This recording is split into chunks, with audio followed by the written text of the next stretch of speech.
Sunan Ampel yang bernama asli Raden Rahmat, merupakan salah satu anggota dari Wali Songo yang juga berperan penting dalam penyebaran dan perkembangan agama Islam di Pulau Jawa. Dan ajaran Sunan Ampel yang paling terkenal ialah Moh Limo, adalah falsafah dakwah Sunan Ampel untuk memperbaiki kerusakan akhlak di tengah masyarakat pada zaman itu, yaitu 1. Moh mabok atau tidak mau minum minuman keras, homer dan sejenisnya. 2. Moh main atau tidak mau main judi, togel, taruhan dan sejenisnya. 3. Moh madon atau tidak mau berbuat zina dan sejenisnya. 4. Moh madat atau tidak mau memakai narkoba dan sejenisnya. 5. Moh maling atau tidak mau mencuri, korupsi, merampok dan sejenisnya. Dan Sunan Ampel memiliki banyak karomah, dan beberapa karomahnya adalah 1. Berjalan di atas air. Saat diutus Raja Brawijaya untuk membuka lahan perdikan otonom, Raden Rahmat berangkat dari Trowulan menyusuri Sungai Berantas menuju ujung Galuh, Surabaya. Dalam perjalanan itu, dia berhenti di Sungai Kalimas. Nah, di sungai inilah beliau menunjukkan karomah yang dimilikinya. Beliau menyeberangi sungai ini tanpa menggunakan perahu atau alat apapun. Beliau hanya menggunakan peralatan seadanya. Peralatan ini berupa kayu dan batang pohon pisang lalu dirangkai dengan tangannya sendiri. Beliau memanfaatkan sampan sederhana ini untuk menyeberang. Uniknya beliau tidak basah sedikit pun meski sampan yang digunakan sangat sederhana dan banyak kebocoran di sana-sini. Karomah Sunan Ampel ini membuat warga sekitar sungai penasaran siapakah gerangan orang sakti yang mampu menyeberangi sungai tanpa menggunakan perahu itu. Setelah menyeberangi sungai, Kanjeng Sunan memberitahukan kepada si laki-laki yang memberanikan diri menanyakan siapakah diri beliau sebenarnya. Beliau menyarankan kepadanya agar menggunakan akalnya dengan baik, agar memanfaatkan karunia yang diberikan oleh Allah dalam rangka ibadah kepadanya. Karomah nomor 2 ialah kisah ayam jago.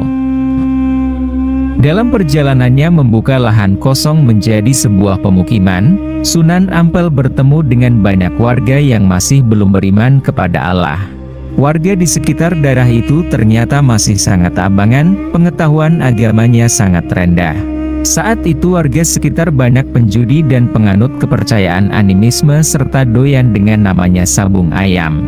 Dari sini kembali karomah Sunan Ampel ditunjukkan. Beliau ditantang oleh warga sekitar yang suka main judi untuk beradu ayam jago. Sunan Ampel pun selalu menang dalam pertarungan sabung ayam karena ayam jago yang beliau miliki bukan ayam jago biasa. Terus menang dalam setiap pertandingan, membuat Sunan Ampel disegani oleh warga sekitar. Melihat kehebatan sang Sunan, warga kemudian menyatakan taubat dan beriman kepada Allah.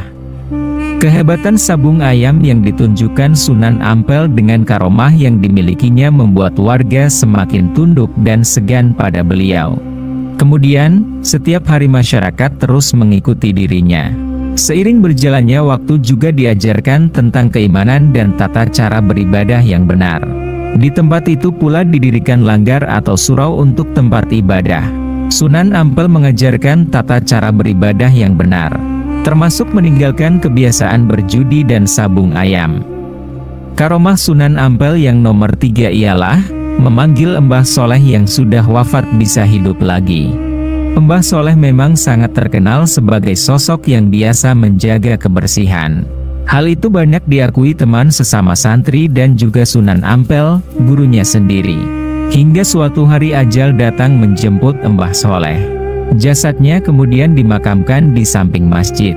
Sepeninggal Mbah Soleh, Sunan Ampel tak juga menemukan sosok pengganti yang bisa serajin Mbah Soleh. Masjid jadi kurang terurus dan kotor. Saat itulah Sunan Ampel tiba-tiba ingat dengan Mbah Soleh dan bergumam dalam hati. Kalau Mbah Soleh masih ada, masjid pasti bersih, gumam Sunan Ampel. Seketika itu tiba-tiba sosok serupa Mbah Soleh muncul dan menjalankan rutinitas yang biasa dilakukan Mbah Soleh, yakni membersihkan masjid. Tapi tak lama sosok itu meninggal lagi dan dimakamkan di samping makam Mbah Soleh sebelumnya. Peristiwa tersebut terulang hingga 9 kali. Menurut cerita, Mbah Soleh baru benar-benar meninggal setelah Sunan Ampel wafat. Setiap meninggal, Mbah Soleh selalu dimakamkan di samping makam yang sebelumnya. Karena meninggal hingga 9 kali, maka makamnya yang ada di samping Masjid Ampel pun ada 9.